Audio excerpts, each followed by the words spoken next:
depuis plus de 30 ans à Grenoble. Je suis prise de Chine, et donc j'ai fait tout le début de mes études ici, jusqu'en terminale.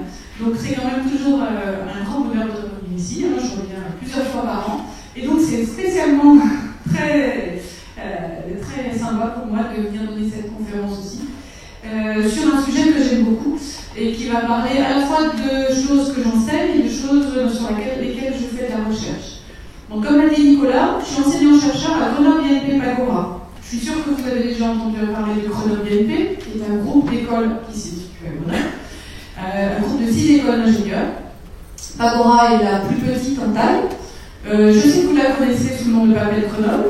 Je connais sa réputation parce que c'était déjà comme ça il y a plus de 30 ans. Mais j'espère que ce soir, quand vous repartirez, vous aurez une autre image de cette école. Et bien entendu, je suis à votre disposition pour en parler, mais je ne vais pas faire toute ma conférence sur Pagora naturellement. Par contre, c'est vrai que je voudrais vous montrer que cette école, donc, qui s'appelait École française de papeterie et des industries graphiques, depuis 2008 s'appelle maintenant École internationale du papier, de la communication imprimée et des biomatériaux.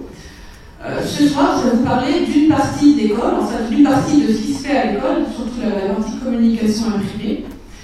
Et puis, je pense que ça peut vous paraître étonnant de parler ici d'électronique, de parler de choses qui sont peut-être pas habituelles, enfin pas attendues par rapport à ce qu'on fait traditionnellement dans cette école. Parce que vous voyez, bien sûr, il y a toujours le papier, mais surtout, vous allez voir qu'il n'y a pas que ça. Et donc, c'est une partie de ces choses qu'on va explorer maintenant. Donc, passer cette petite introduction sur l'école, mais comme je vous l'ai dit, n'hésitez pas, surtout à la fin, je peux passer du temps avec vous pour vous présenter d'autres choses concernant le cursus. Je vais maintenant passer à ce qui va nous intéresser, c'est-à-dire quand Gutenberg rencontre l'électronique. Alors, c'est vrai que c'est une rencontre un peu improbable. Je vais vous montrer qu'est-ce que vous voyez de commun entre les deux images qui vont suivre. Celle-ci. Vous voyez à quoi elle fait référence, ça se passe dans les années 1450.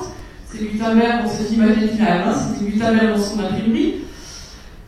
Et celle-ci, qui est toute récente, qui date de l'année dernière ou quelque chose comme ça. Donc il y a apparemment peu de points communs.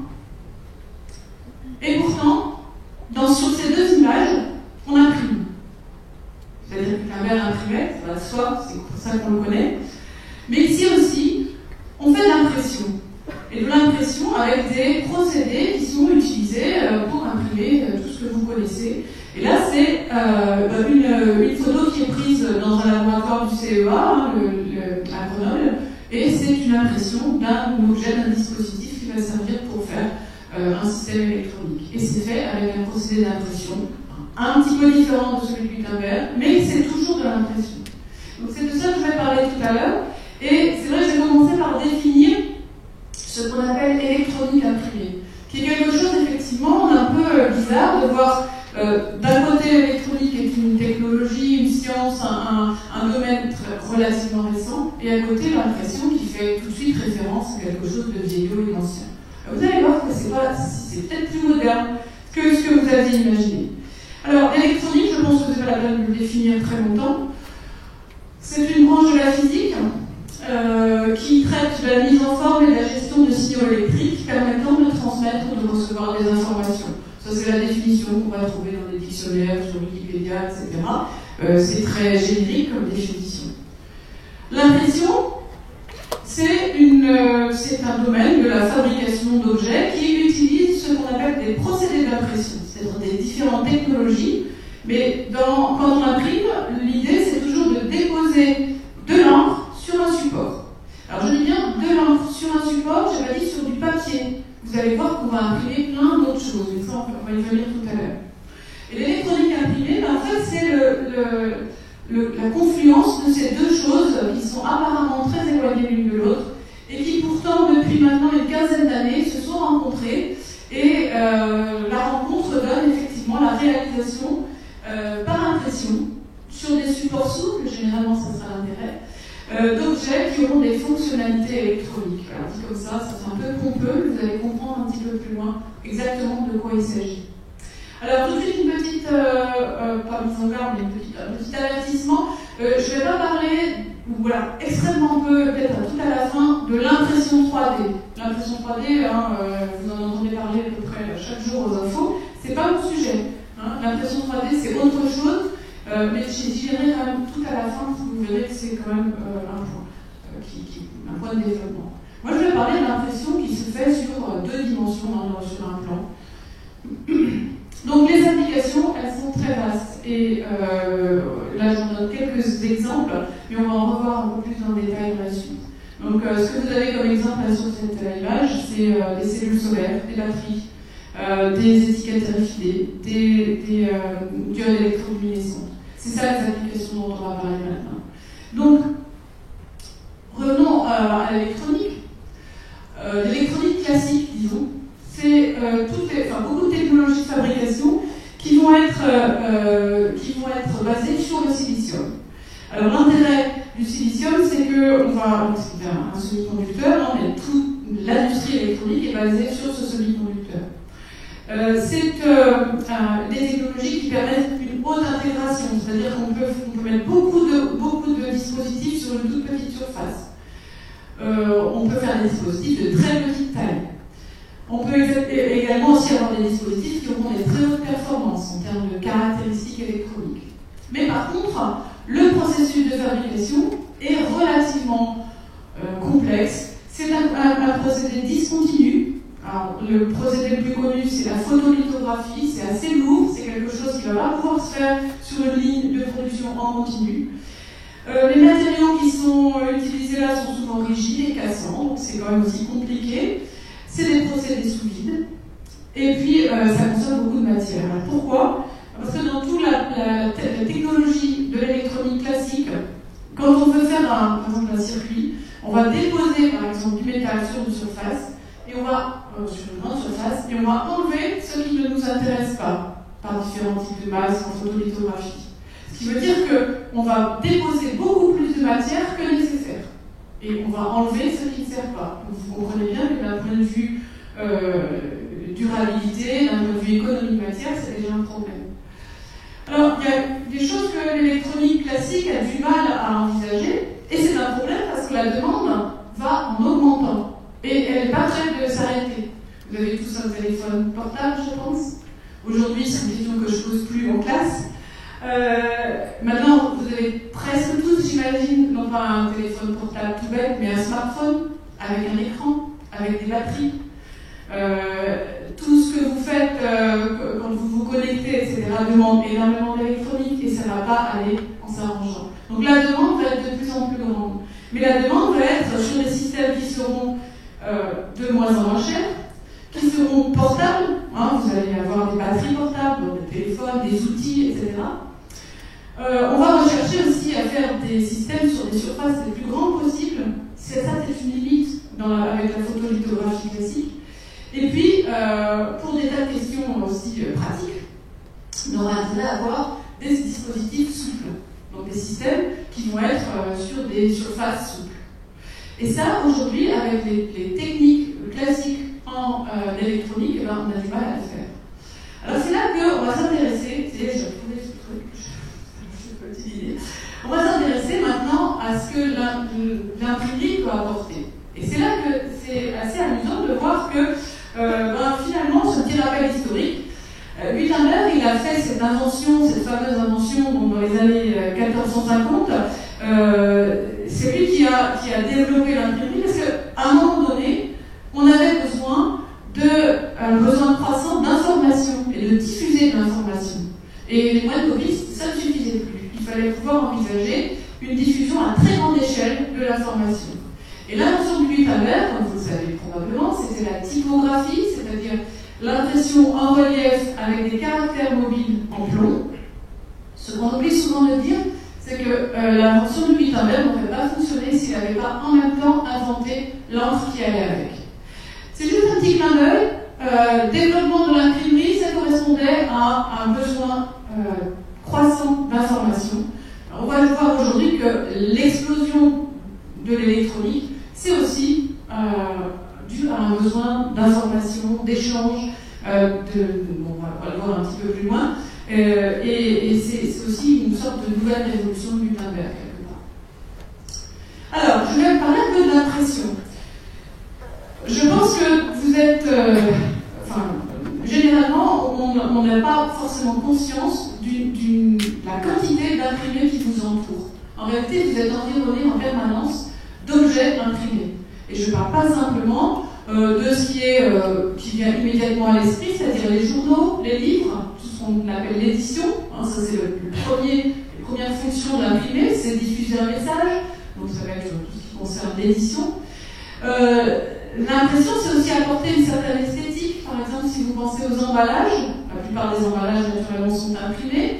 Pour certains, on va rechercher une certaine esthétique. On va apporter du brillant, des encres qui vont être flatteuses, qui vont permettre de vendre. L'impression peut aussi apporter une protection, c'est-à-dire qu'on va apporter, par exemple, un vernis qui va protéger contre les frottements, etc. Donc ça, ce sont des fonctions classiques. L'impression va aussi apporter une sécurisation. Alors, si on attend, je vous montrerai, par exemple, sur un passeport, quels types de sécurisation sont imprimés, mais c'est valable dans tout le domaine qu'on appelle le domaine du fiduciaire, donc les billets de banque, les passeports, les cartes d'identité, les chèques, etc. Donc finalement, il y a quand même pas mal de fonctions connues quand on y réfléchit un tout petit peu dans le domaine de l'impression. Et puis surtout, réfléchissez un tout petit peu à ce que vous faites depuis le matin quand vous vous réveillez jusqu'au soir. Vous allez voir que vous touchez et vous utilisez en permanence des objets qui sont imprimés. Donc, ça c'est déjà une chose intéressante sur la fonction traditionnelle de l'impression. Ce qu'on sait un peu moins, c'est que bien entendu, suivant l'objet considéré, les techniques d'imprimerie vont être très différentes. On ne va pas imprimer de la même manière, par exemple le catalogue IKEA, qui est distribué à plusieurs millions d'exemplaires, et puis la petite affiche pour cette conférence qui a été tirée en une vingtaine d'exemplaires.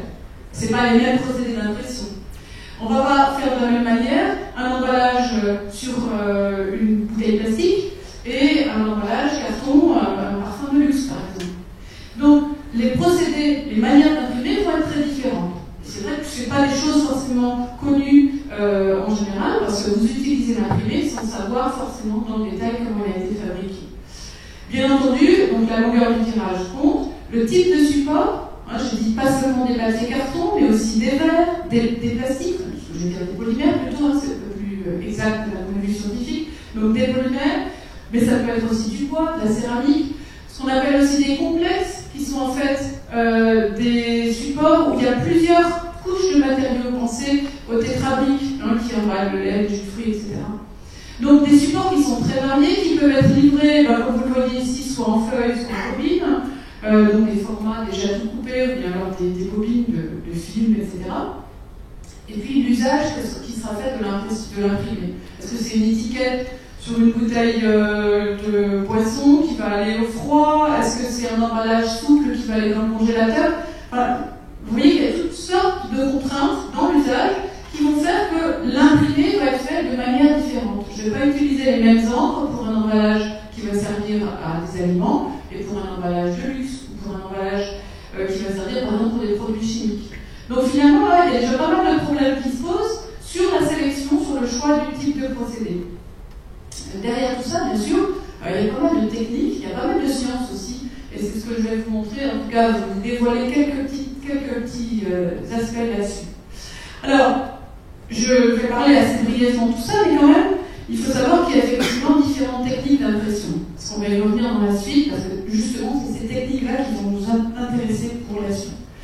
Alors, quand on veut fabriquer un objet imprimé en très grande quantité, on va se donner la peine de fabriquer ce qu'on appelle une forme imprimante. C'est l'intermédiaire qui va servir, et c'est ce que vous voyez ici sur ce schéma, c'est l'intermédiaire qui va servir à transporter l'encre depuis l'encrier jusqu'au support, éventuellement par les intermédiaires. Donc, ce n'est pas forcément un transfert direct. Et dans ce contexte-là, on a plusieurs possibilités. On peut avoir une forme imprimante qui est en relief. Ça, c'était celle de Gutenberg, la typographie. Vous voyez que je lis entre parenthèses, mais en gris. Aujourd'hui, la typographie, c'est un procédé qui est considéré comme plus utilisé, pratiquement plus utilisé sur des cas très très particuliers. Mais il y a un autre procédé beaucoup plus moderne et plus récent qui s'appelle la flexographie, qui utilise une forme imprimante en relief. Donc, forme imprimante, vous voyez ce que c'est? C'est un un objet sur lequel l'encre va aller là sur les reliefs dans ce cas-là. Pour information, la flexographie, elle sert à imprimer surtout des emballages. Tous les films plastiques qui sont emballés ou beaucoup d'emballages alimentaires, c'est fait en flexo. Vous pouvez aussi avoir une forme imprimante qui n'est ni en relief ni en creux, c'est une forme à plat. Alors là, c'est intéressant parce que la différenciation entre les zones qui portent l'encre et les zones qui n'en portent pas, c'est juste une différenciation physico-chimique. Alors, je ne sais pas où vous en êtes dans vos programmes. La physico-chimie, si je vous parle de tension superficielle, énergie de surface, je ne sais pas si c'est des notions abordées en classe prépa, c'est en gros comment un liquide s'étale sur un solide, sur une surface solide. Donc ça fait appel à des concepts qui sont fondamentaux, que vous utilisez tous les jours dans votre vie quotidienne, et là qui sont mis à profit pour un certain procédé d'impression qui est l'offset. Donc l'offset, c'est le procédé aujourd'hui le plus utilisé dans le domaine de l'édition, presque 80%, en perte de vitesse quand même, mais j'en parlerai pas trop après parce que c'est pas le procédé qui va nous intéresser le plus pour la suite. On peut avoir, au contraire du relief, une forme imprimante, au contraire, qui est en creux. C'est-à-dire que l'encre va cette fois dans les creux avant d'aller sur le support d'impression. Puis finalement, il y a une dernière possibilité, c'est une forme imprimante qu'on va qualifier de poreuse. C'est un écran, c'est comme un, comment on appelle ça, un pochoir. En fait, on force l'encre à passer au travers des mailles d'un écran. Donc avec des zones qui sont bouchées et des zones qui laissent passer l'encre. Donc ça, c'est la sérigraphie, qui est beaucoup utilisée pour les textiles notamment. Donc l'héliogravure, plutôt pour des très gros tirages, parce que fabriquer un cylindre gravé en hélio, c'est long, c'est coûteux, donc ça va être utilisé pour des wagons de catalogue Ikea, dont je parlais tout à l'heure. La sérigraphie, c'est un procédé qui est relativement lent par rapport aux autres, mais qui va être utilisé quand on veut déposer beaucoup d'encre. On y reviendra dans la suite. Ça, c'était les procédés avec une forme imprimante. Maintenant, depuis plusieurs décennies maintenant, on utilise aussi des procédés sans forme imprimante. Et cela, vous les connaissez bien, c'est ce qu'on appelle les procédés numériques. Alors, des gens qui disent du digital aussi. En français, dans le monde, il y a des procédés numériques. Et ces procédés numériques n'utilisent pas de forme imprimante, puisqu'on va directement de l'ordinateur à l'objet imprimé, le papier. C'est votre imprimante de bureau. Hein, c'est ça, c'est un procédé d'impression. Alors, votre imprimante de bureau, c'est soit du jet d'encre, soit de l'électrophotographie. Alors, ça, c'est le terme exact pour parler de ce que vous appelez plus probablement l'impression laser. Ça vous parle, l'impression laser? Donc, ça, ce sont des procédés d'impression totalement différents des précédents, puisque là, je peux très bien imprimer à l'unité, donc faire juste une impression pour un cas de figure, ou faire quelques centaines, quelques milliers. Bon, maintenant, on peut aussi travailler avec ces procédés numériques sur des relativement gros tirages. L'intérêt des procédés numériques, c'est la personnalisation. Comme je peux faire un exemplaire par tour de machine, je peux très bien toucher chaque personne individuellement. Donc inutile de vous dire que ces deux procédés-là se sont développés à très très grande vitesse ces 20 dernières années et donc atteignent aujourd'hui des qualités d'impression qui sont tout à fait comparables à ce qu'on obtient avec le procédé référence qui est l'offset. Donc ça, c'est des procédés qui sont effectivement très intéressants. Je ne détaille pas le principe parce qu'on n'aura peut-être pas le temps, mais si vous avez des questions, on y reviendra bien sûr. Là, ça vous donne juste un peu une idée de ce que c'est que la flexographie, par exemple, ce procédé en relief. Vous voyez le cylindre flexo qui est là, juste au milieu en relief. Il doit y avoir un truc, un pointeur, je pense. Ouais, c'est ça. Donc, c'est la forme en relief qui est en contact avec de l'encre qui est apportée par là, et ensuite, du relief, c'est transporté directement sur le papier ou le film polymère. Ça, c'est pour vous montrer le transfert en flexo. En hélio, en fait, on était avec des creux. Donc, vous voyez, ce sont des alvéoles qui sont creusés dans un cylindre. Le cylindre, il est ici, il barbote dans un encrier, et puis il transporte l'encre directement sur le support. Directement, donc, avec un cylindre de contre-pression. Et là, on a l'encre qui est directement sur le support, qui va être séchée ensuite. Et puis, pour la sérigraphie, je l'ai un peu indiqué tout à l'heure, cette fois, on a de l'encre qui va passer au travers des mailles d'un écran qui est sous tension, et l'encre se dépose en dessous sur le support, qui peut être un textile, qui peut être du papier, du carton, du verre, de la céramique, etc. Alors, pour chacun de ces on va voir qu'il y a des caractéristiques spéciales. Et là, ça va devenir intéressant par rapport à ce que j'ai dit tout à l'heure. En impression, en imprimerie, on dépose de l'encre sur un support. C'est-à-dire qu'on est vraiment dans le cas d'une fabrication additive. Alors, je ne dis pas additive au sens impression 3D, mais j'apporte de la matière exactement à l'endroit où je veux. Alors, là, c'est un tableau récapitulatif qui donne quelques ordres de grandeur sur les caractéristiques générales de ces techniques d'impression. On y reviendra peut-être un peu plus loin. D'abord, il faut voir qu'avec ces procédés d'impression, on arrive à avoir des résolutions qui sont, c'est-à-dire à peu près la précision avec laquelle on imprime, qui ne sont pas ridicules. On n'est pas sur des résolutions qu'on atteindra avec la photolithographie, mais quand même des résolutions de plusieurs dizaines de micromètres, c'est pas mal. Ça veut dire aussi que c'est la précision avec laquelle, on verra, on peut superposer deux couches. L'épaisseur du film d'encre, ça c'est une information intéressante. Vous voyez que suivant le procédé que je choisis, je vais de moins d'un micromètre jusqu'à plusieurs dizaines de microns d'encre déposée. Mais c'est vrai que ça dépend du procédé que je choisis. Mais j'ai le choix. Je peux, si je dois déposer une certaine quantité d'encre, je vais tout de suite penser, tiens, quel est le procédé qui va me permettre de déposer en un seul passage telle couche d'encre. Les vitesses, alors c'est juste à titre indicatif ça, parce qu'on va trouver toutes sortes de machines, mais bon, vous voyez qu'elles sont aussi assez variées. Et puis je vais revenir maintenant sur les encres. Parce qu'effectivement, à chaque procédé, son encre. C'est pareil, c'est peut-être une chose dont on n'a pas forcément idée. On a plusieurs procédés d'impression, mais chacun va travailler avec un type d'encre particulier. Quand je parle de l'encre d'imprimerie, c'est très imprécis. Il faut que je précise, est-ce que c'est de l'encre pour l'offset, pour la sérigraphie, pour du jet d'encre. Là, vous voyez que j'ai mis deux extrêmes sur cette illustration.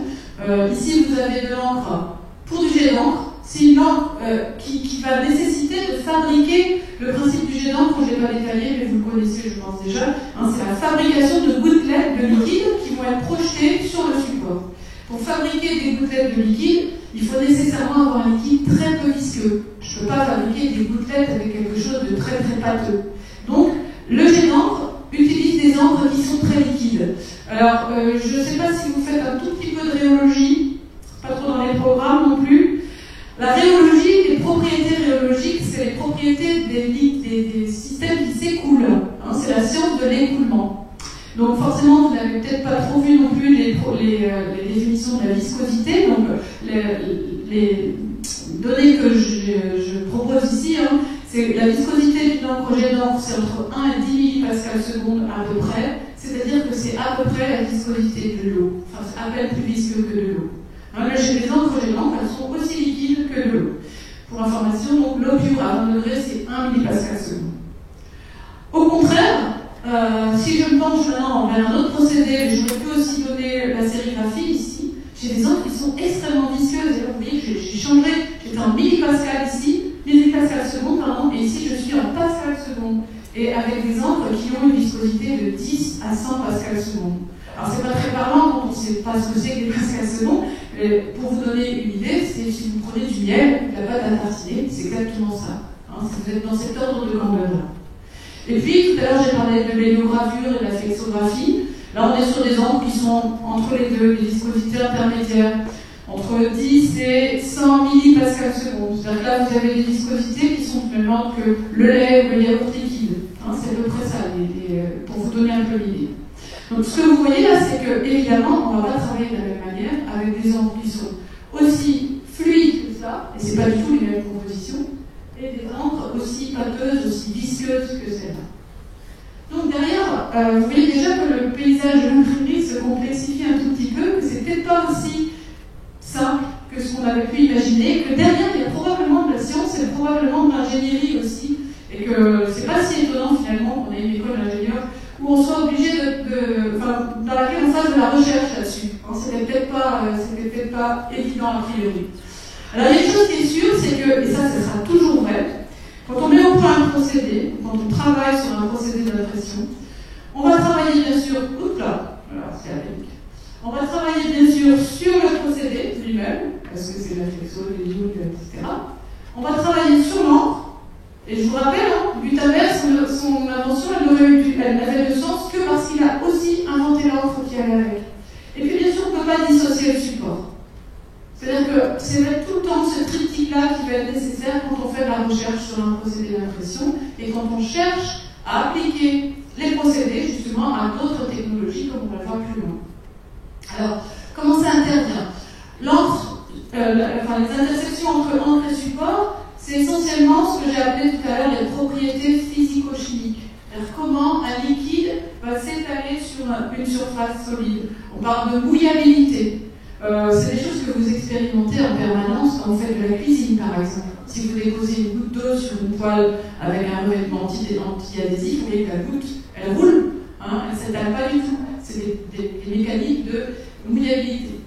Maintenant, si je m'intéresse aux interactions entre le procédé et l'encre, vous avez vu tout à l'heure, c'est les propriétés d'écoulement qui vont m'intéresser. Donc, toutes les propriétés rhéologiques, dont la viscosité, qui est le premier paramètre qu'on va mesurer, mais ce n'est pas le seul. Il y en a beaucoup d'autres derrière, mais il nous faudrait un peu plus qu'une heure pour en parler. Et puis, tout ce qui va concerner les interactions entre le procédé lui-même, la machine, le type de procédé et le support, ça va interroger toutes les propriétés mécaniques, parce qu'on va avoir des tensions, on va avoir des bobines qui se déroulent, on va avoir des pressions. Donc, les propriétés mécaniques et les propriétés thermiques du support. En tout cas, on ne peut pas faire l'économie de l'étude de ce triptyque-là quand on parle de l'impression en général. Alors, une autre chose peut-être qu'il faut aussi avoir en tête pour comprendre pourquoi les procédés d'impression ont une connexion, ont un intérêt pour l'électronique, il faut se rappeler comment on imprime une image en couleur. Est-ce que c'est quelque chose que vous connaissez déjà? Est-ce que vous vous êtes posé la question? Que vous avez regardé déjà à la loupe un imprimé quelquefois? Non? Vous avez déjà vu pourtant sur des affiches peut-être ou sur des abribus des images qui sont du coup assez grossies. Est-ce que vous avez peut-être vu, c'est ça? Des petits points. Alors qu'est-ce que c'est que ces petits points? En fait, c'est la manière qu'on a de reproduire une image en couleur. On ne peut pas reproduire chaque couleur avec une encre différente pour chaque couleur, ça n'a pas de sens. Donc on essaie de reproduire à peu près toutes les couleurs de la création, on n'y arrive pas, mais on essaie de s'en rapprocher. On essaie de les reproduire en mélangeant 3 encres primaires. Vous les connaissez, c'est les peintres parmi vous, les peintres artistiques, je veux dire. Vous les connaissez peut-être, oui? Le jaune, le magenta et le cyan. Le jaune, le magenta et le cyan, parfait. Et si on imprime en trichromie, c'est-à-dire avec ces 3 encres-là, pour reproduire toutes les couleurs, on va arriver à quelque chose de pas mal, mais ce ne sera pas suffisant pour avoir un vrai noir profond, parce que ces encres-là, ces couleurs-là, ne sont pas parfaites d'un point de vue colorimétrique. Donc on rajoute du noir, et ça nous fait 4 couleurs, ça nous fait la quadrichromie. C'est la manière la plus standard de reproduire n'importe quelle couleur. Quadrichromie, ça veut dire que du coup, quand on imprime une image un peu complexe, on va déposer successivement 4 couches d'encre. Du cyan, du magenta, du jaune, du noir. Pas toujours dans cet ordre-là, il y a des contraintes techniques. Mais quel que soit le procédé, en tout cas, on va passer par ces 4 étapes-là. Alors, je passe sur les exceptions, il y a des cas où on va rajouter d'autres couleurs, mais je vais rester dans le cas le plus général. Et donc, effectivement, quand je veux reproduire par exemple l'image qui est ici, quand je veux reproduire l'image qui est ici, il va d'abord y avoir un premier travail de décomposition. Aujourd'hui, ça se fait complètement avec des scanners et c'est complètement numérisé. Mais à l'arrivée sur la machine qui va imprimer, on va devoir imprimer ces 4 couches-là. Pour obtenir donc la couche du cyan, je rajoute le magenta, j'obtiens ça. Alors, la vidéo n'est pas excellente, donc on ne voit peut-être pas trop la différence ici. Je rajoute la couche du jaune, vous voyez que j'ai déjà quelque chose d'assez satisfaisant. Mais si je veux vraiment avoir des ombres bien profondes, il faut rajouter du noir. Donc, ça c'est la quadrichromie classique. Au passage, j'aimerais bien insister sur le fait que l'imprimeur, il va imprimer 4 fois. Une fois, 2 fois, 3 fois, 4 fois. Et en repérage parfait. Repérage, ça veut dire qu'il faut que les couches d'encre se superposent exactement. Si ce n'est pas le cas, et vous l'avez certainement déjà remarqué, si vous lisez de temps en temps un magazine, vous dites tiens, c'est bizarre, la photo elle est floue. Parce que vous avez l'impression que c'est tremblé. Et en fait, c'est probablement pas que la photo elle est floue, mais c'est que l'imprimeur, en imprimant ces 4 couches-là, ne les a pas repérées exactement.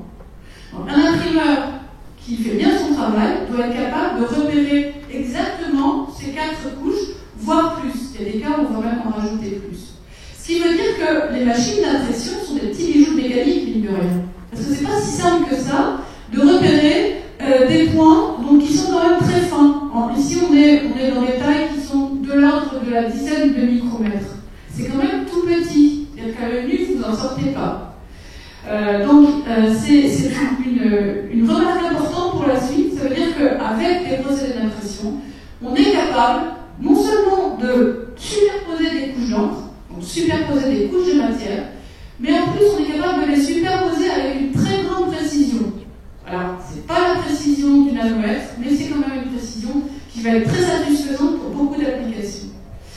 Donc, voilà ce qu'on sait faire avec l'impression. Alors ça, c'est juste pour illustrer ce que j'ai dit avant. Vous voyez différents imprimés faits avec différents procédés et vus à la loupe.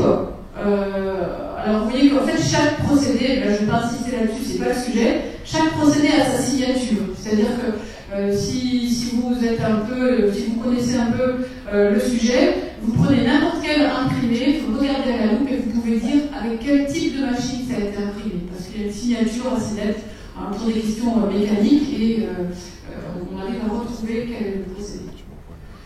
Donc, si je résume ce que je viens de dire sur les procédés d'impression et disons le message important qui va nous servir maintenant pour la suite. Les procédés d'impression vont nous permettre, alors je ne l'ai pas trop dit, mais c'est vrai que c'est à faible coût, parce qu'en général, c'est des procédés qui ne vont pas être des machines excessivement coûteuses. On peut reproduire à faible coût sur des grandes surfaces, parce qu'il y a des machines qui vont imprimer sur des lèzes de plusieurs mètres. Ça ne sera pas forcément notre sujet, mais c'est quand même des surfaces qui peuvent être étendues, et avec des bobines, à des vitesses de production qui sont élevées. L'imprimeur est capable de reproduire des motifs identiques sur des très longs tirages, et en l'occurrence jusqu'à des petits motifs de taille inférieure à une centaine de microns ou une dizaine de microns sur des millions de copies, donc c'est quand même une très grande fiabilité. Capable de superposer des motifs de petite taille, c'est ce que j'ai expliqué tout à l'heure avec la quadrichromie. Donc on sait superposer des couches d'encre avec une précision importante. Donc ça je le dis, donc superposer des couches d'encre, et ça c'est important pour la suite. Quand je veux déposer une certaine couche d'encre, et là je reviens en arrière sur mon tableau de tout à l'heure, je sais que si je veux déposer, je vais très rapidement, si je veux déposer par exemple 10 microns, j'ai le choix entre peut-être l'héliogravure et la sérigraphie, mais je ne vais certainement pas faire du jet d'encre, ou peu probablement. Donc vous voyez que chaque couche d'encre, chaque épaisseur de couche d'encre, je vais trouver probablement le procédé qui va me permettre de déposer cette couche, en plus des conditions mécaniques sur lesquelles je ne reviens pas. On a vu qu'on avait une variété de types d'encre, c'est-à-dire que si j'ai un liquide, si je veux déposer sur une surface un liquide quelconque dont je connais la viscosité, je sais que je peux trouver le procédé qui va me permettre de déposer ce liquide. D'accord ? Et après, je passe sur les types de séchage, parce que ça va avoir un autre sujet. Et puis, en impression, en imprimerie, on a l'habitude de travailler, bien sûr, avec de très nombreux supports. Alors, des supports souples, la plupart des cas, pas toujours, on fait aussi de l'impression sur des supports rigides, qui ne sont pas flexibles, mais on peut imprimer sur des papiers, des cartons, des polymères, des verres, de la céramique, etc.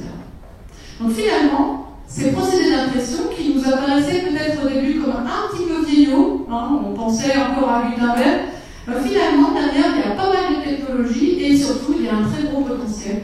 Parce que ce gros potentiel, on va pouvoir l'appliquer maintenant à la fabrication d'objets qui n'étaient pas du tout dans le portfolio habituel de l'imprimeur. Et c'est ce qu'on va voir maintenant. Oui, je veux dire, une chose qui était importante aussi, je peux aussi, et ça c'est pas la moindre des choses, je peux aussi combiner des procédés en ligne. C'est-à-dire sur une même machine, je peux mettre à la suite différents procédés. Un procédé qui va déposer par exemple plusieurs dizaines de microns, comme la sérigraphie, un procédé qui va faire quelque chose de très fin, comme le jet d'encre, etc. Donc je peux très bien mettre tous ces procédés en ligne, et ça existe déjà. Alors, maintenant, on va voir comment on va pouvoir appliquer ces différents process pour des objets électroniques. Alors, quand même tout de suite une petite pas mise en garde, mais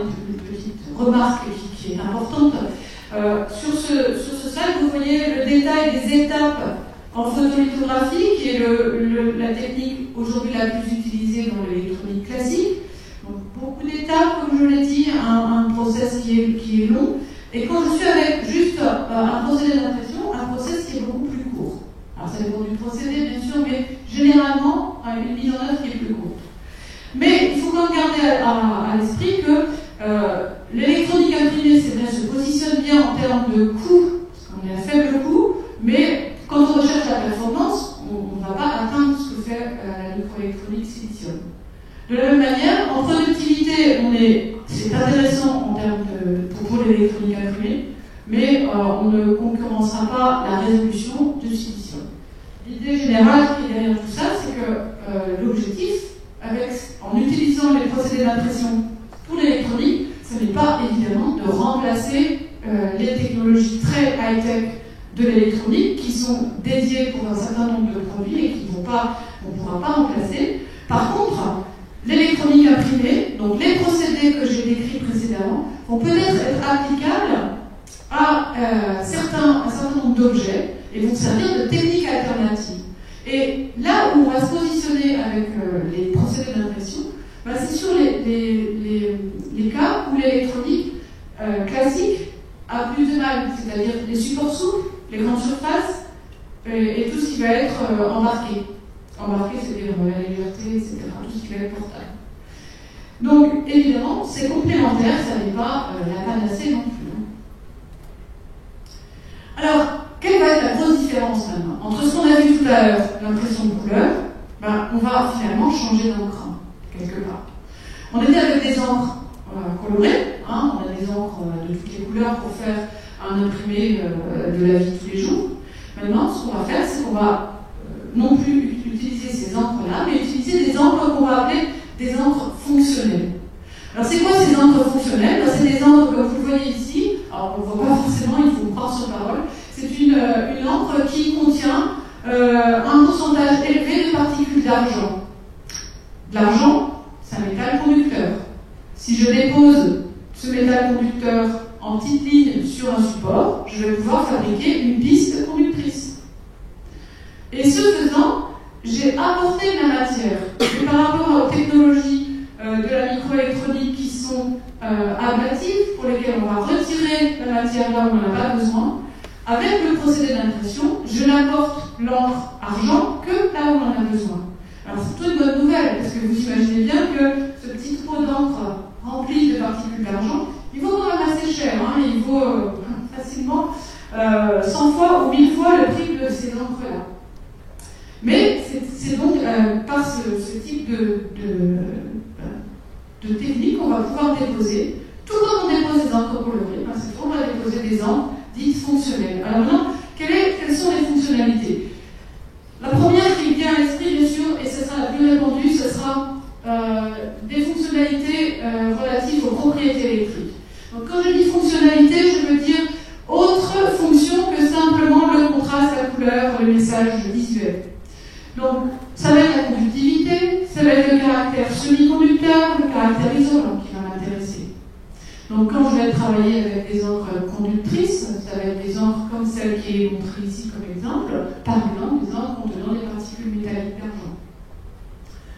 Autre fonctionnalité, ça peut être des encres qui possèdent des propriétés électroluminescentes. Alors électroluminescence, est-ce que ça parle à tout le monde? Une matière qui est électroluminescence, quand on lui applique un courant ou une différence de potentiel, on lui applique une énergie électrique, elle restitue cette énergie sous forme de photons, c'est-à-dire sous forme de lumière. La fonctionnalité, ça peut être aussi de l'X-chromisme. Alors ça, c'est peut-être un peu plus barbare à dire comme ça, mais le X, le grand X qui est là, on va le remplacer par photo, électro, thermo, etc. C'est-à-dire que ce sont des matériaux qui ont la propriété de changer de couleur lorsqu'on leur applique une certaine contrainte.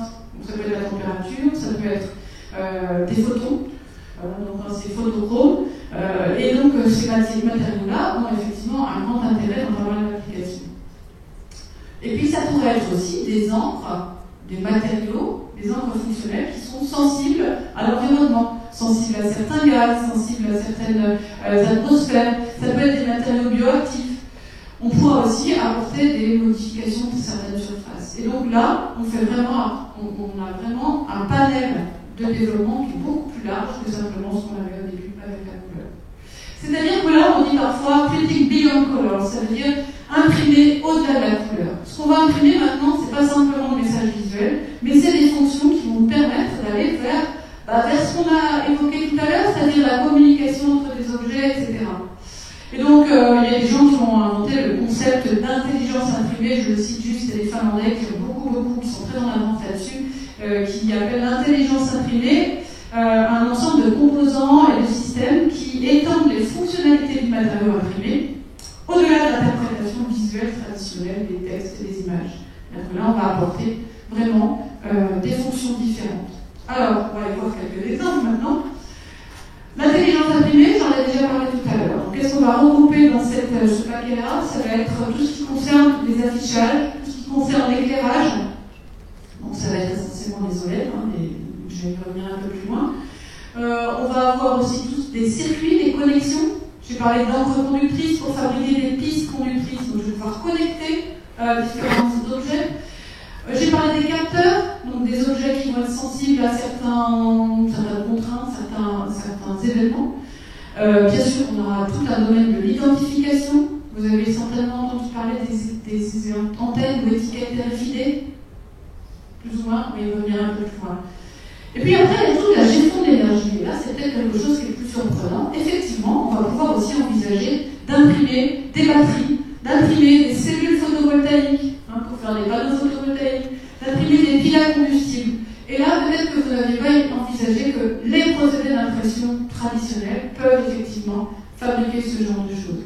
Alors, tout n'est pas fait, tout n'est pas parfaitement au point, mais en tous les cas, depuis une quinzaine d'années maintenant, la croissance de ce domaine-là est exponentielle. Donc, il y a encore beaucoup de problèmes techniques à régler, il y a beaucoup de recherches derrière, mais c'est clairement un domaine qui se développe énormément. Donc, dans la suite, je vais vous montrer quelques exemples. Donc, je vais commencer, c'est vraiment des illustrations très ponctuelles, c'est juste pour vous montrer ce qu'on va toucher. Alors, si je parle déjà de tout ce qui est identification, donc les RFID, donc Radio Frequency Identification Device, c'est l'étiquette qui est censée remplacer les codes barres et qui normalement doit pouvoir être lue de loin. C'est ce type d'antenne ou ce type d'objets qui peuvent permettre de communiquer, de faire communiquer entre les objets. Là, vous avez un exemple qui est un peu vidéo maintenant, mais supposez que vous ayez un blister pour des médicaments avec derrière un système électronique qui est imprimé, je dis bien là, avec des procédés qu'on a vus précédemment, qui va pouvoir envoyer un message. Alors, c'est un vidéo, le portable n'est pas up-to-date, on va dire, mais va pouvoir envoyer un message à la personne qui doit prendre son traitement à l'heure dite. C'est pour vous montrer l'Internet des objets, Internet of Things, je pense que vous en avez entendu parler. Pour faire communiquer tous ces objets entre eux, il va bien falloir avoir des antennes, des puces électroniques, etc. Les choses dont je parle ici, ce sont des objets qu'on fait, nous, assez régulièrement en travaux pratiques. Voilà des exemples de choses qui sont faites par nos étudiants en travaux pratiques. Ce sont des antennes RFID qui vont tester derrière avec différents exemples. Alors, celles-ci sont faites en gel d'encre ou en sérigraphie avec des encres à base d'argent. Je vais vous montrer un autre exemple où on a aussi une communication. Alors, ça, comme vous le voyez, c'est une pub, peu importe la pub. Alors, ça vous regardez. Je vais avoir besoin de l'énergie de mon téléphone. Ça peut être judicieux de baisser un tout petit peu la lumière, juste quelques minutes. Donc, vous voyez quand même la pub. Là, ce que je vais vous montrer, c'est ça. Est-ce que ça marche? Est-ce qu'il se passe quelque chose? Je vois rien, moi.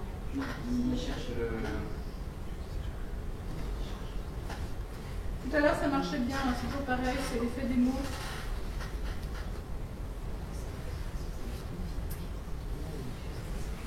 Moi qui cherche.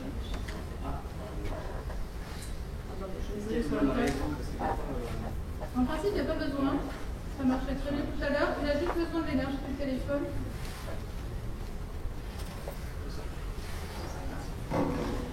montrer à la fin, sinon.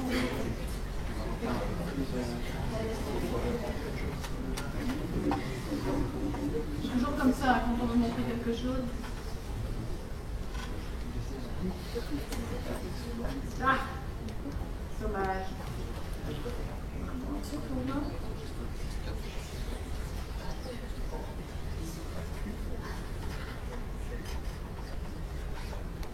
Alors normalement, on va voir peut-être plus tard, ça va peut-être marcher un peu plus loin. Normalement, quand on fait ça, ah bah ça y est, ça finit.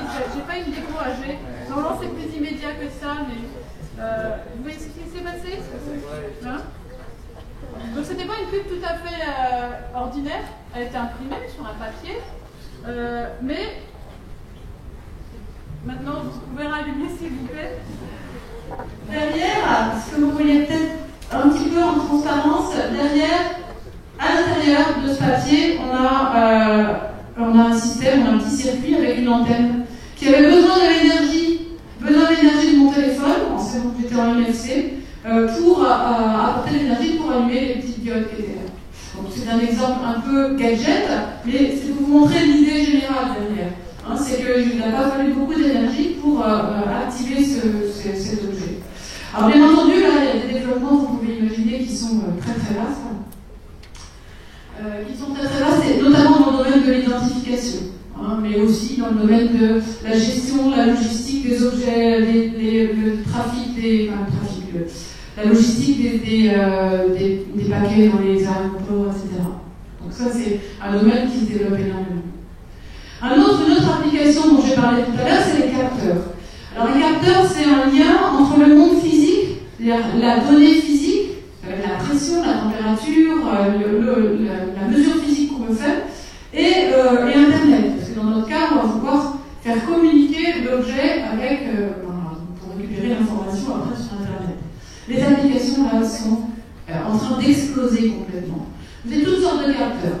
Hein, c'est des capteurs de pression, des capteurs de température, des capteurs de biochimie, des choses pour faire des autodiagnostics. Et là, l'intérêt d'imprimer ces capteurs, c'est d'avoir des objets qui sont légers, portables, pas chers, parce que ça va être effectivement, dans certains cas, et notamment dans le médical, dans le domaine de l'autodiagnostic, des choses qui pourront être jetables, et ça évite d'avoir de faire se déplacer les gens, par exemple.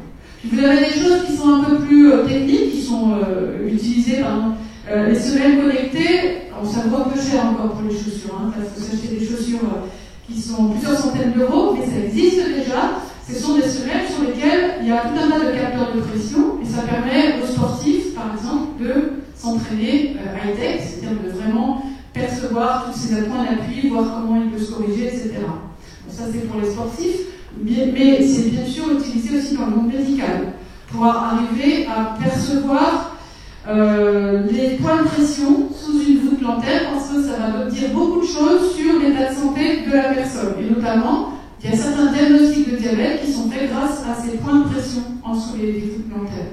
Et là, l'intérêt, c'est que si on imprime ces choses-là, on n'a pas besoin de faire se déplacer une personne, parce que cette semelle va capter le signal et va capter les pressions, et le signal va être envoyé et donc va pouvoir être analysé à distance. Dans les capteurs de pression, il y a bien entendu aussi là je parle de grandes surfaces, des choses qui vont pouvoir être déposées dans des bâtiments sur des grandes surfaces comme des capteurs de choc ou des détecteurs de chute. Et c'est pareil, il faut faire ça sur de la grande surface. Donc c'est pas en électronique classique.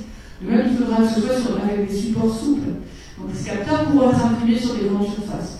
Vous voyez que là, on pourrait en parler pendant des heures, il y aura encore énormément de développements qui sont à faire. Alors, vous avez un capteur de température. Là, il est directement posé sur la peau du petit enfant. Donc, ça veut dire que c'est un capteur qui est souple. Et toute l'électronique qui est derrière est souple aussi, et est faite sur un support souple. Donc, des problématiques, bien sûr, qui seront spécifiques. Un autre exemple qui se développe énormément, c'est tout le domaine des OLED. Alors, OLED pour Organic Light Emitting Diode, c'est-à-dire des diodes électroluminescentes qui sont organiques. Alors, qu'est-ce que ça veut dire organique? Tout le monde voit ce qu'on veut dire quand on parle de l'organique. Carbone, oxygène, hydrogène, c'est la définition de base. bon, avec quelques atomes des fois aussi, hein, un peu de phosphore, un peu d'azote. En tout cas, des matériaux qui vont être des matériaux qu'on va pouvoir disperser dans des solutions, qu'on va pouvoir dissoudre dans des liquides. Et par rapport à de l'inorganique, qui va être, dans certains cas, en tout cas dans l'électronique, des matériaux plutôt solides, des cristaux, travailler avec de l'organique, tout de suite, vous voyez venir, je vais tout de suite avoir envie de transformer ça en une encre. Et si je sais faire une encre, je vais pouvoir trouver le procédé pour l'imprimer. Donc, derrière la possibilité d'imprimer de l'organique, il y a bien sûr l'application aux OLED, donc les diodes électroluminescentes organiques. Là, vous avez juste un petit rappel d'où on vient en termes d'éclairage et vers quoi on va. Avec les LED, vous connaissez déjà, qui sont des sources ponctuelles de lumière. Et puis là, on va vers des panneaux de LED. Les panneaux, c'est-à-dire de surface étendue.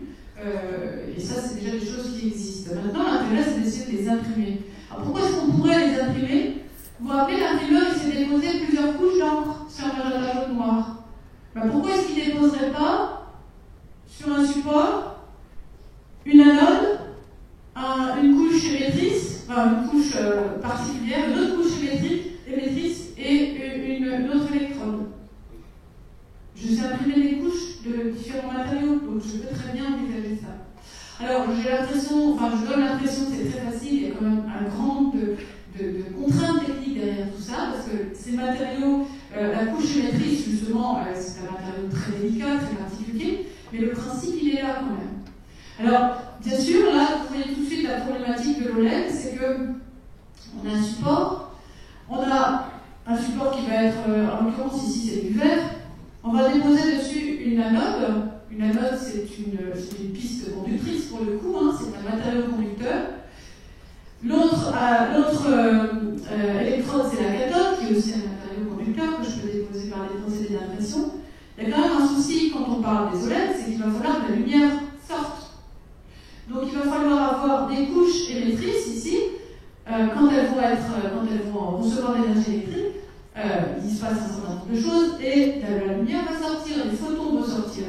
Mais vous voyez, le problème, c'est qu'il va falloir que cette électrode-là, elle soit suffisamment transparente. Il va falloir donc trouver un matériau qui soit à la fois conducteur et transparent. Si vous réfléchissez un tout petit peu dans votre vie de tous les jours, quand vous pensez à un matériau conducteur, vous pensez à un métal, en général il est opaque. Et par contre, si vous pensez à un matériau isolant, vous pensez au verre, au plastique, et c'est transparent. Transparence et conductivité, c'est deux choses qui sont peu communes à voir ensemble dans un seul matériau. Et donc là, on a des matériaux particuliers qui s'appellent des oxydes transparents conducteurs, et l'ITO en est un exemple. Et ce sont des matériaux qui peuvent être donc, éventuellement imprimés. Alors, rien que cette problématique-là, elle est déjà c'est déjà tout un pan de recherche justement pour trouver des matériaux imprimables qui soient à la fois transparents et conducteurs. Je passe très vite là parce que c'est vrai que c'est un domaine à part entière. Ça, c'est juste un petit schéma qui rappelle ce qui se passe à l'intérieur de l'OLED. Hein. Vous avez l'anode d'un côté qui injecte des charges positives, la cathode de l'autre qui injecte des charges négatives, les électrons, et dans la couche émettrice, alors c'est très simplifié ici parce qu'en général il y a plusieurs couches, mais dans la couche émettrice, en fait il y a la recombinaison de ces deux charges qui va se faire en restituant de l'énergie. Et c'est cette énergie qui est restituée sous forme radiative ou sous forme non radiative. La partie qui nous intéresse, bien entendu, là c'est la partie radiative pour fournir de la lumière. C'est extrêmement simplifié.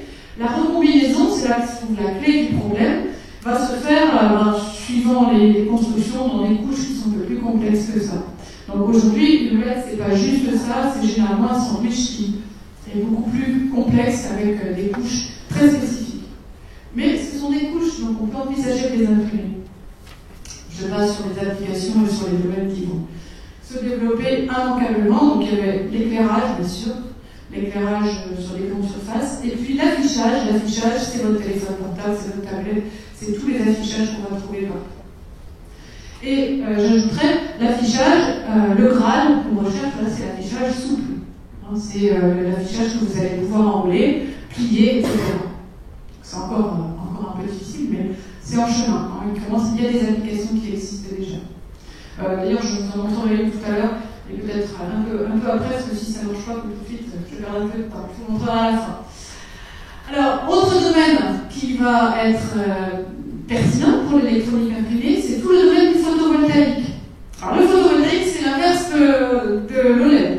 Cette fois, c'est la lumière qui va être absorbée par la matière et qui, suite à une transformation qui se passe ici au niveau d'une jonction PN, donc ça c'est pour faire très très très rapidement, la lumière qui est absorbée, l'énergie de la lumière qui est absorbée ici est transformée en énergie électrique. Tout le monde connaît le principe de la cellule, enfin l'idée de la cellule photovoltaïque. Je récupère l'énergie du soleil pour faire de l'électricité. De la même manière ici, on a, alors ça c'est très très simplifié encore une fois, on a à l'intérieur de l'OLED, ça va de la cellule PV, on a différentes couches qui, elles aussi, pourraient être imprimées. Et là, ce sont des exemples. Vous avez un sandwich assez complexe. Vous avez des matériaux organiques et ou inorganiques. Et vous pouvez avoir donc des choses qui sont imprimées. Vous voyez les épaisseurs à côté. Donc ça, c'est un travail qui a été fait assez récent. Ça date de 2015, celui-là. J'en ai d'autres de 2017.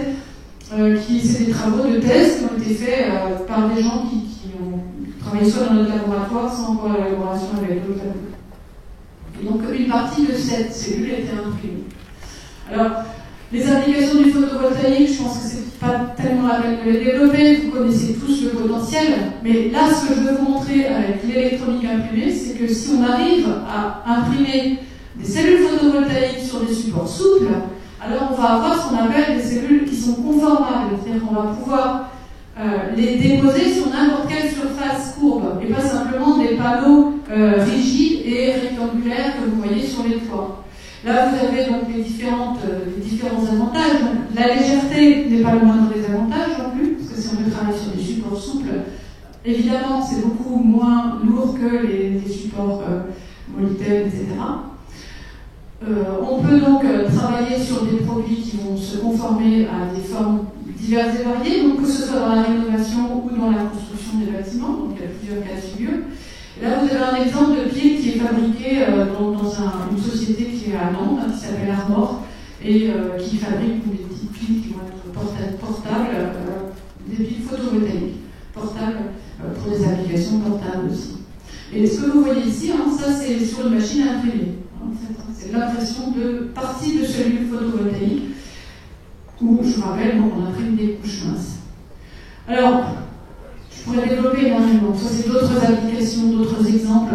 Vous avez des composants, donc des choses qui vont être, comme on l'a vu tout à l'heure, avec le téléphone, des choses qui permettent l'identification, l'identification par des systèmes qui enregistrent les empreintes digitales et la pression, etc.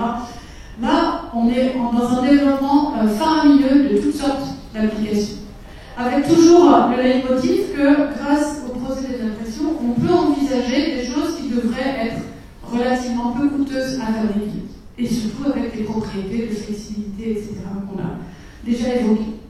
Alors bien sûr, ce sont des nouveaux défis aussi. Et ces nouveaux défis, d'abord, j'ai parlé des procédés d'impression pour l'emballage, pour l'édition. Quand on va faire de l'électronique imprimée, il y a fort à parier pour qu'on ait un peu à adapter ces procédés et un peu à les modifier légèrement.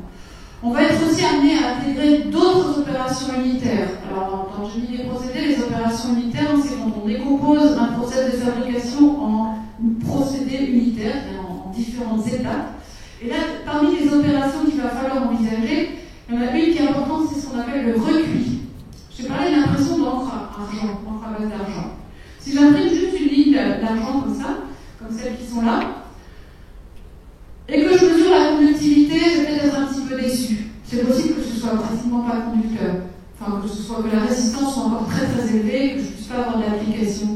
Donc, en fait, il faut quand même passer par une étuve ou par différents moyens de recuit. Alors, des fois, on dit aussi du fritage, qui va consister à faire en sorte que les particules d'argent vont fondre un peu et se rejoindre et former plus facilement finalement quelque chose, un continuum pour conduire le courant.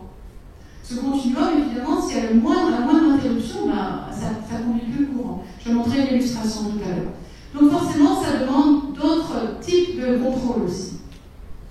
Mise au point de nouvelles encres fonctionnelles, on a un petit peu parlé tout à l'heure. Quand on va optimiser un process, on va aussi optimiser les encres. Elles seront à base de nanoparticules, de polymères conducteurs. Alors tout ça, c'est des choses qui sont en développement croissant actuellement. Des pigments luminescents, etc. On va évidemment optimiser aussi les supports qui vont recevoir ces encres. Je vous rappelle, on est toujours dans ce triptyque. Ça, c'est une photo qui est prise dans notre école. C'est une presse sérigraphique sur laquelle on imprime des pistes sur de la céramique. C'est pour vous dire que voilà, c'est pas que du papier.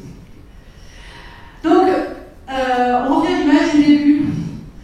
Qu'est-ce que faisaient ces deux personnes là? Gutenberg, il regarde si c'est bien imprimé. Et que fait ce chercheur-là? Il regarde aussi si c'est bien imprimé. Simplement, il ne regarde pas la même chose. Gutenberg, il regarde peut-être le texte, la netteté des textes, la couleur, je ne suis pas sûre, parce que vous n'avez pas trop de polychromie à cette époque-là, mais on peut imaginer qu'un imprimeur traditionnel va mesurer tout ce qui a trait à la couleur, à la reproduction, à la fidélité de la couleur, la netteté, etc. Celui qui fait l'électronique imprimée, il va regarder autre chose. C'est pas le fait que ce soit joli qui l'intéresse, mais par contre, ce qui va être très important, comme je l'ai dit tout à l'heure, c'est l'homogénéité des couches d'encre. Il faut qu'elles soient très homogènes, très régulières. Il faut que l'épaisseur soit très régulière. C'est une chose que l'imprimeur traditionnel ne regarde pas trop, l'épaisseur d'encre. Ce qu'il regarde, c'est est-ce que ça fait la bonne couleur. Après, il met l'encre qu'il faut pour, mais ce n'est pas l'épaisseur qui l'intéresse. Nous, quand on va calculer la résistivité de la piste, il va falloir à un moment donné qu'on ait cette donnée de l'épaisseur. Parce que c'est à partir de la mesure de résistance, on a la résistivité, mais il faudra qu'on ait l'épaisseur imprimée. La résolution va être importante. Alors, il y a toutes les propriétés qu'on appelle les propriétés de permanence, qui sont vraies aussi pour l'imprimé classique. Si vous laissez un imprimé au soleil très longtemps, il finit par devenir plus pâle, donc ça c'est des propriétés de permanence. Les propriétés de permanence pour un imprimé électronique, ça va être aussi comment il vieillit, et si je le plie, et s'il est exposé à l'oxygène, etc. C'est aussi des choses à considérer. Et puis quand on imprime des multicouches, quand on imprime 4 encres différentes, aussi en magenta, jaune, noir, elles sont toutes quand même à peu près la même composition. Il y a le pigment qui change.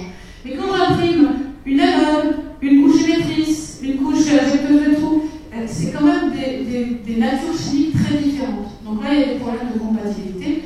Donc derrière, ça nécessite quand même pas mal de recherche.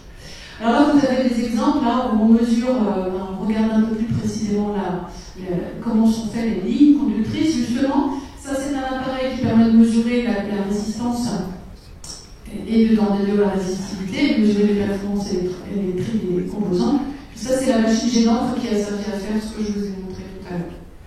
Je vais aller un petit peu plus vite. Alors, le recueil des encres, j'en ai parlé tout à l'heure. Le recueil des encres, donc, comme je l'ai dit, c'est une étape qui est un peu indispensable quand on utilise les matériaux conducteurs, comme l'argent. Ils sont dispersés dans l'encre, mais il faut déjà éliminer tout ce qui, dans l'encre, va perturber la conductivité, donc toute la matière en quelque. Et en plus, on va faire en sorte que les particules d'argent se fondent. Alors, on n'a pas la température de fusion de l'argent, mais on va ramollir suffisamment l'argent pour qu'on ait une piste conductrice continue. Enfin, une piste continue plutôt qui devra donc être conductrice. Voilà ce que ça donne à un niveau microscopique. Vous avez les particules d'argent et qui deviennent finalement, on essaie de se rapprocher de l'argent bulk, l'argent classique. L'argent en masse, comme si c'était un vrai fil qu'on avait fabriqué. Alors, d'où l'intérêt de travailler d'ailleurs avec des nanoparticules, c'est des particules toutes petites, parce que les températures de recueil sont plus faibles. Alors, c'est moins contraignant d'un point de vue industriel, puis on va voir que ça sera aussi moins contraignant pour les supports qu'on va utiliser. Alors, ça c'est donc un panorama qui vous montre un peu les différents conducteurs qui sont utilisés aujourd'hui. Alors, les meilleurs conducteurs, bien sûr, c'est les métaux. Les polymères conducteurs ne sont pas des très bons conducteurs, c'est considéré souvent comme des semi-conducteurs, mais suivant les applications, ils peuvent être intéressants. Et puis il y a des choses qui se sont développées plus récemment, c'est les nanotubes de carbone, par exemple. Alors je vais passer un petit peu vite, là, parce sinon on va très largement déborder. Mais voilà à quoi ça ressemble les nanotubes de carbone. Ça, c'est une recherche qui est très, très en pointe actuellement. Les nanotubes de carbone, c'est du graphène enroulé. Alors, vous avez un peu vu à quoi ça ressemble le graphite, à quoi ça ressemble le diamant. Enfin, les nanotubes de carbone, c'est ces feuilles enroulées de graphène qui ont une particularité, c'est que d'abord, c'est un matériau qui est très conducteur, qui a plein de propriétés mécaniques et thermiques très intéressantes. Mais surtout, dans notre contexte, c'est le rapport de forme qui nous intéresse ici. Tout petit diamètre, de l'ordre de à peine 1000 nanomètres, mais jusqu'à quelques millimètres, oh là, quelques millimètres en longueur. Ce qui veut dire qu'on va atteindre ce qu'on appelle le seuil de percolation très vite. Alors, qu'est-ce que c'est que le seuil de percolation? Imaginez que vous vouliez traverser une rivière à pied sec. Vous avez à votre disposition des cailloux. Donc, vous allez jeter des cailloux dans la rivière jusqu'à former un chemin continu. D'accord? Et à un moment donné, c'est 0 ou 1. C'est-à-dire que dès que vous avez le chemin continu, vous pouvez passer à pied sec. Mais vous allez jeter, par exemple, un certain nombre de cailloux. Maintenant, si vous voulez des cailloux, je vous donne des troncs d'arbres. Vous allez en jeter beaucoup moins pour arriver à avoir ce chemin continu. Vous voyez ce que je veux dire? Donc la percolation, elle va être obtenue beaucoup plus tôt. C'est l'intérêt de ces particules très allongées. C'est que là, c'est l'illustration. Vous avez la résistance d'une feuille, enfin d'une couche de nanotubes de carbone imprimés, en fonction de la quantité, du pourcentage à l'intérieur de l'encre. Et là, ce que vous voyez, c'est que c'est le principe de la percolation, c'est que c'est un changement drastique des propriétés quand on a passé le seuil. Et vous voyez qu'on a une résistance très élevée tant qu'on n'a pas atteint un certain seuil, mais ce seuil, il est à environ 0,2% dans l'encre. Très vite, on a atteint ce seuil qui fait qu'on obtient quelque chose de conducteur. Alors vous avez deux courbes, parce que la première, celle en jaune, c'est avec une seule couche d'encre, et celle en bleu, c'est avec deux couches. Ça, c'est un travail qui a été réalisé par une de nos étudiantes il y a quelques années déjà. Je vais terminer avec les supports. On a lancé des supports qui sont utilisés dans l'électronique souple, donc ça va être beaucoup des polymères, donc polyéthylène terephthalate, polyéthylène naphtalate. La difficulté là, c'est qu'il faut qu'on trouve des polymères qui vont supporter les températures de recueil dont j'ai parlé tout à l'heure. Donc ça, c'est quand même un petit souci, mais on en trouve qui vont quand même au-dessus de 120, 150, même 160 degrés. Et puis quand je viens de l'école où traditionnellement on travaille sur le papier, vous vous doutez bien qu'il était quand même tentant de se dire et pourquoi on n'utiliserait pas le papier comme support pour l'électronique imprimée. On n'est pas les premiers à avoir l'idée, parce qu'en réalité c'est déjà quelque chose qui se fait depuis pas mal d'années. Enfin pas mal d'années, depuis quelques années. Alors qu'est-ce que c'est que le papier? Et en quoi il aurait l'intérêt? Il ne coûte pas très cher. On peut le fabriquer n'importe où. Il est assez facile à fabriquer. Bon, je ne rentre pas dans la fabrication du papier, il faut quand même des ingénieurs pour faire du papier, mais c'est des process qui sont très bien connus. Il est recyclable. Combien de fois on peut recycler un papier? Une fibre papetière, elle a combien de vie?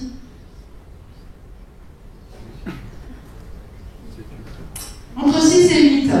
Donc vous pouvez recycler. Qui recycle le papier chez lui, qui met de côté les papiers? Je ne sais pas si on est hyper fort, mais il y en a quand même quelques-uns. Dans la salle, c'est très bien. En tout cas, le papier est recyclable, je ne vais pas dire à l'infini, mais enfin au moins autour de cette fois. Il est flexible. On peut travailler en ligne sur des emballages. Si vous fabriquez un emballage en papier ou en carton, vous pouvez travailler aussi en ligne dessus, peut-être un dispositif électronique. Et puis, on a plein de possibilités de procéder d'impression avec le papier. Donc là, c'est sans limite. Ah, par contre, il y a d'autres soucis. Le papier, c'est un support qui est rugueux, en général. Même si on a fait ce qu'il faut pour le rendre moins rugueux, vis-à-vis de l'électronique, on se retrouve quand même dans des rugosités qui sont un peu excessives. Il peut être poreux, ça peut s'arranger, mais c'est quand même un problème. Et puis, un autre souci, c'est son caractère hygroscopique. C'est-à-dire qu'il se déforme quand il absorbe de l'humidité, puisqu'il est fait avec de la cellulose, qui est un matériau extrêmement microscopique. Alors, malgré tout, on peut arriver à composer avec tout ça. Là, vous avez la différence entre un papier standard, donc des fibres et puis de l'encre dessus. Vous voyez comment ça va faire des couches très irrégulières, comparé à ce qu'on a avec un film de polymère et puis une couche d'encre qui elle, est très régulière. Néanmoins, on peut travailler sur la surface du papier. Et vous voyez qu'on peut partir des fibres qui sont ici et obtenir, avec des principes qui sont très très connus, des papiers qu'on appelle des papiers couchés, qui sont là. Vous les connaissez, ces papiers, plus ou moins, c'est les papiers magazines, ce que vous appelez peut-être papier glacé. Donc le vrai terme pour nous, c'est papier couché, c'est-à-dire c'est des papiers sur lesquels on a fait une induction.